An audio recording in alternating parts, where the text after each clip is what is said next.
Gulf രാജ്യങ്ങളുടെ ഡിസലൈനൈസേഷൻ പ്ലാന്റുകൾ ലക്ഷ്യം വെച്ചുകൊണ്ടുള്ള ആക്രമണങ്ങളാണ് ആശങ്കയുയർത്തുന്നത്.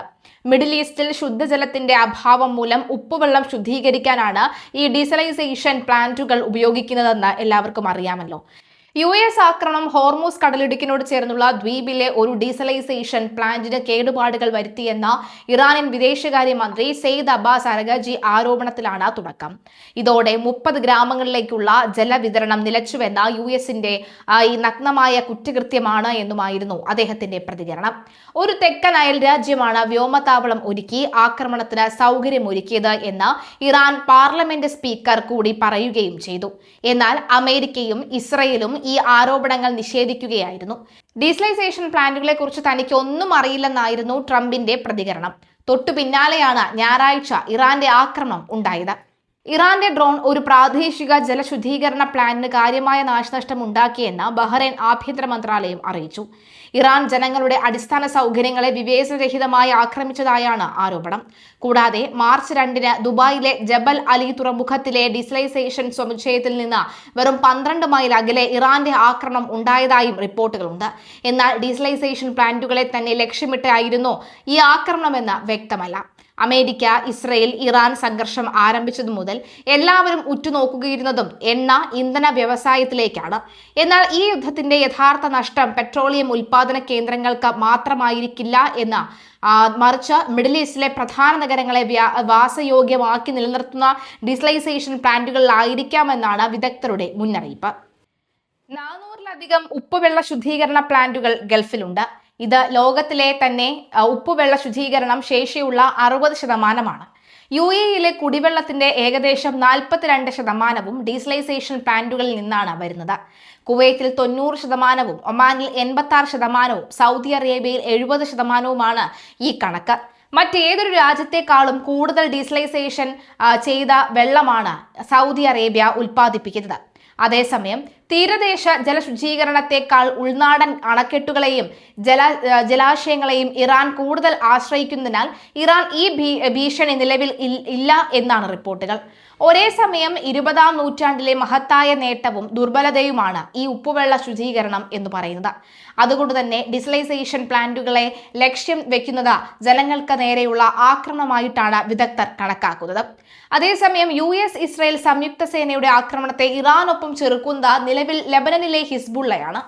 അതിർത്തിയിൽ ഹിസ്ബുള്ളയുമായി കനത്ത പോരാട്ടത്തിലാണ് ഇസ്രായേൽ. എന്നാൽ ഇറാനെ അനുകൂലിക്കുന്ന യമനിലെ ഹൂതികളുടെ മൗനം ഏവരെയും അനിശ്ചിതത്വത്തിലാക്കുന്നുണ്ട്. യമന്റെ വടക്കുകിഴക്കൻ പ്രദേശത്തെ അധികാര കേന്ദ്രമാണ് ഹൂതികൾ. ഇറാനു നേരെ US ഇസ്രായേൽ സംയുക്ത സേന നടത്തുന്ന ആക്രമണത്തെ വാക്കുകൊണ്ട് മാത്രമാണ് ഹൂതികൾ എതിർക്കുന്നത്. 2023-ലെ ഗാസ യുദ്ധത്തിൽ US-ഉം ഇസ്രായേലും നേർക്കുനേർ ഹൂതികൾ ആക്രമണം നടത്തിയിരുന്നു. ആവശ്യമെങ്കിൽ US-നും ഇസ്രായേലിനുമെതിരെ യുദ്ധം ചെയ്യാൻ തയ്യാറാണെന്ന് ഹൂതി നേതാവായ അബ്ദുള്ള മാലിക് അൽ ഹൂതി പ്രഖ്യാപിക്കുകയും ചെയ്തിരുന്നു. വിരലുകൾ തോക്കിന്റെ ട്രിഗറിലാണ്. സാഹചര്യം ആവശ്യപ്പെടുകയാണെങ്കിൽ ഏതു നിമിഷവും പ്രതികരിക്കാൻ സജ്ജമാണെന്നും അൽ ഹൂതി പറഞ്ഞിരുന്നു. എന്നിട്ടും ഹൂതികൾ സംഘർഷത്തിൽ ഇടപെടാത്തത് എന്തുകൊണ്ടാകാം എന്ന ചോദ്യവും ശക്തമാണ്. ഇറാൻ താല്പര്യപ്പെടാത്തതിനാലാണ് എന്നാണ് ഇതിനുള്ള ഉത്തരം. ഹൂതികൾ സംഘർഷത്തിൽ ഇടപെടാതിരിക്കുന്നത് നല്ലത് എന്നാണ് യമനിലെ രാഷ്ട്രീയ നിരീക്ഷകനായ സദാം അൽ ഹുറൈബിയുടെ അഭിപ്രായം. ഇറാൻ ആവശ്യപ്പെട്ടാൽ ഹൂതികൾ സംഘർഷത്തിൽ ഇടപെടും. എന്നാൽ എല്ലാ ഈ പ്രോക്സികളെയും ഒന്നിച്ച് യുദ്ധത്തിൽ ഇറക്കാൻ ഇറാൻ താല്പര്യപ്പെടുന്നില്ല. അടുത്ത ഘട്ടത്തിലേക്ക് ഹൂതികളെ സുരക്ഷിതമാക്കുകയാണ് ഇറാൻ ഇപ്പോൾ ചെയ്യുന്നത്. US ഇസ്രായേൽ സംയുക്ത സേന ഇറാനെ തുടരെ ആക്രമിക്കുകയാണെങ്കിൽ ഹൂതികൾ വെറുതെ ഇരിക്കില്ല എന്നും സനായിൽ തയ്യാറെടുപ്പുകൾ നടത്തുകയാണെന്നും അദ്ദേഹം പറഞ്ഞു.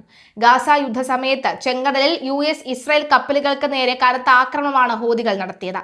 തിരിച്ചടിയായി കഴിഞ്ഞ ഓഗസ്റ്റിൽ സനായിൽ ഇസ്രായേൽ നടത്തിയ വ്യോമാക്രമണത്തിൽ പ്രധാനമന്ത്രി Ahmed al Rahawi, chief of staff Muhammad al Ghamari എന്നിവരുൾപ്പെടെ കുറഞ്ഞത് 12 ഉന്നത നേതാക്കളെ ഹൂതികൾക്ക് നഷ്ടമായിരുന്നു എന്നാണ്. സമീപഭാവിയിൽ ഹൂതികൾ വഴങ്ങിയ ഏറ്റവും വലിയ നഷ്ടങ്ങളിൽ ഒന്നായിരുന്നു ഇത്. മൊസാദും സംഘവും നേതൃത്വത്തെ ഇല്ലാതാക്കുമോ എന്ന ഭയമാണ് പിന്മാറ്റത്തിനുള്ള കാരണം എന്നാണ് യമൻ ഗൾഫ് മേഖലയിലെ സംഘർഷങ്ങൾ നിരീക്ഷിക്കുന്ന ലൂക്ക നെവോളിയയുടെ നിരീക്ഷണം. ചെങ്കടലിൽ അസ്ഥിരതയുണ്ടാകാൻ സാധ്യതയുള്ള സായുധ സംഘമാണ് ഹൂതികൾ. ഗാസയ്ക്ക് പിന്തുണയുമായി 2023-25 ചെങ്കടലിൽ നിരന്തരം ഹൂതികൾ കപ്പലുകളെ ലക്ഷ്യമിട്ടിരുന്നു. 4 കപ്പലുകളെ ഹൂതികൾ മുക്കുകയും ചെയ്തിരുന്നു. ഈ ആക്രമണത്തിൽ 9ഓളം നാവികരാണ് കൊല്ലപ്പെട്ടത്. ഇസ്രായേലിനെ നേരിട്ട് ആക്രമിക്കാൻ ഹൂതികൾക്ക് കഴിയും. US യുദ്ധക്കപ്പലുകളും മേഖലയിലെ സൈനിക ആസ്തികളുമായിരിക്കും ഒപ്പം ലക്ഷ്യം വെക്കുക. ഇസ്രായേൽ ബന്ധമുള്ള US-ലെ ഇടുങ്ങും ഹൂതികൾ ലക്ഷ്യമിട്ടേക്കും. സംഘർഷ സാധ്യത കനക്കുന്നതിനിടയിൽ യമനിലെ ജനങ്ങളും മുന്നൊരുക്കം തുടങ്ങിയിട്ടുണ്ട്. അരിയും ഗോതമ്പും എണ്ണയും അടക്കം ഭക്ഷ്യസാധനങ്ങൾ ജനങ്ങൾ സംഭരിക്കുകയാണ്. പുതിയ പരമോന്നത നേതാവ് എത്തിയതിന് പിന്നാലെ ഇസ്രയേലിനെതിരെ ആദ്യത്തെ മിസൈൽ തൊടുത്തത് ഇറാനാണ്. ഇന്ന് പുലർച്ചെയായിരുന്നു ഇറാന്റെ ആക്രമണം. അയത്തുള്ള ഖമനേയുടെ മകൻ മുജ്തബ ഖമനേയിയാണ് ഇറാൻ തങ്ങളുടെ പരമോന്നത നേതാവായി തെരഞ്ഞെടുത്തത്. പിതാവിന്റെ പിൻഗാമിയായി അധികാരമേറ്റതിന് ശേഷമുള്ള മുജ്തബയുടെ ആദ്യത്തെ പ്രധാന സൈനിക നടപടി കൂടിയാണിത്. അധിനിവേശ പ്രശ്നങ്ങൾ എന്ന് ഇറാൻ വിശേഷിപ്പിക്കുന്ന സ്ഥലത്തേക്ക് മിസൈലുകൾ തൊടുത്തുവിട്ടതായാണ് Iranian state broadcasting Islamist republic of Iran അറിയിച്ചത്.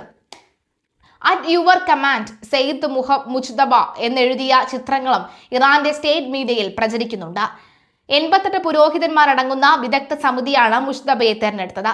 മുജ്തബയുടെ നിയമനത്തോട് US ഇതുവരെ പ്രതികരിച്ചിട്ടില്ല. പുതിയ നേതാവിനെ തെരഞ്ഞെടുക്കുന്നതിൽ തങ്ങൾക്കും പങ്ക് വേണമെന്നും ഇല്ലെങ്കിൽ തെരഞ്ഞെടുക്കപ്പെടുന്ന ആൾക്ക് അധികകാലം തുടരാനാവില്ല എന്നും ട്രംപ് നേരത്തെ വ്യക്തമാക്കിയിരുന്നു. അതേസമയം സൗദിയിലും UAE-യിലും ആക്രമണം ഇറാൻ തുടരുകയാണ്. സൗദി റിയാദിലെ US എംബസിയിൽ നിന്ന് അത്യാവശ്യം ചുമതലകളിലുള്ളവരെ അല്ലാത്തവരെ ജീവനക്കാരോടും കുടുംബങ്ങളോടും മടങ്ങി വരാൻ US ആവശ്യപ്പെട്ടു. UAE-യിലും ആക്രമണം ഉണ്ടായി. ഖത്തറിലടക്കം അലേർട്ടുകളും നൽകുന്നുണ്ട്.